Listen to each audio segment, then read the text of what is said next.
ჯაია და ბოლო დღების აქტუალური თემა გასულ კვირასთან შედარებით გრიპის შემთხვევებმა იმატა, მაგრამ ზოგადი მდგომარეობა საგანგაშო არაა. დაავადებათა კონტროლის ცენტრში შიშის და პანიკის საფუძველს კვლავ ვერ ხედავენ, რადგან ზამთარში ვირუსები აქტიურდება და სეზონზე საქმე ტრადიციულ შემთხვევასთან გვაქვს. რა ხდებოდა დღეს კლინიკებში, სადაც 24 საათიანი ცენტრებია გახსნილი, ვნახოთ თამარ ბუბაშვილის რეპორტაჟში. ბათუმის სასწრაფოს ბრიგადა მორი გამოძახებაზე გადის, მიზეზი სავარაუდოდ გრიპის ვირუსია. მსგავსი ჩივილებით ბათუმის სასწრაფოში დღე-ღამის განმავლობაში 400-მდე ადამიანი რეკავს. ექიმები ამბობენ, რომ ხშირ შემთხვევაში პაციენტის მდგომარეობა მსუბუქია და სასწრაფოს გამოძახების საჭიროება არ არსებობს. მიმართეთ თქვენი უბნის ექიმს და მხოლოდ რაღაც კრიტიკულ შემთხვევაში, როცა იქნება ძალიან მაღალი სიცხე, საეჭვო სიმპტომები, გაესაუბრებით თქვენ ოჯახის ექიმს და ის ჩათვლის, რომ საჭიროა სასწრაფო, მაშინ გამოიძახეთ სასწრაფო. სასწრაფო დახმარების სამსახურის განტვირთვაზე საუბრობს ჟანდაცვის მინისტრი. დავით სერგენკო სპეციალური ცენტრების შექმნის მიზეზებს კიდევ ერთხელ განმარტავს. ამოცანა ამ პუნქტების გახსნის იყო, რომ სასწრაფოზე შემცირებული იყო დაწოლა გამოძახებები და რა თქმა უნდა ამ პუნქტებში გაზრდილიყო და ესეც მოხდა. 24 საათიანი გრაფიკით მუშაობს საოჯახო მედიცინის ეროვნული სასწავლო ცენტრი. 23 იანვრის მონაცემებით კლინიკამ 68 პაციენტი მიიღო.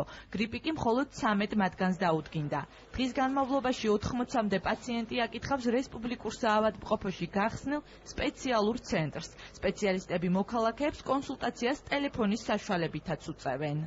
სიტუაცია არის აბსოლუტურად კონტროლირებადი, 7 წყნარი ვირუსული ინფექციის სეზონია და რუტინული სიტუაცია მინდა გითხრათ. საგანგებო და ასეთი განსაკუთრებული არაფერი არ ხდება. არანაირი პანიკის საფუძველი მოსახლეობას არ გააჩნია, გამომდინარე იქიდან, რომ მომართვიანობის 80%-ზე მეტი არის უბრალოდ შეშინებული მოსახლე და მხოლოდ 20%-ში ისმება დიაგნოზი გრიპის. ეს გრიპოზული მდგომარეობაც არის აბსოლუტურად მართული თუ არ არის გართულებული. პაციენტების რაოდენობა გაორმაგებულია ბათუმის დედათა და ბავშვთა საავადმყოფოში. კლინიკა 24 საათიან რეჟიმში მუშაობს. მიუხედავად ამისა, პაციენტების ნაწილი ფიქრობს, რომ ექიმების რაოდენობა საკმარისი არ არის. მომართვიანობა არის დიდი, მაგრამ 2 ექიმი მუშაობს საავადმყოფოში და იგი არის ძალიან დიდი და არ გიქნებოდა თუ ექიმებს დაამატებდნენ. 9 საათზე მეტია უკვე 50 წუთია ვლდებით ისტორიის გახსნას.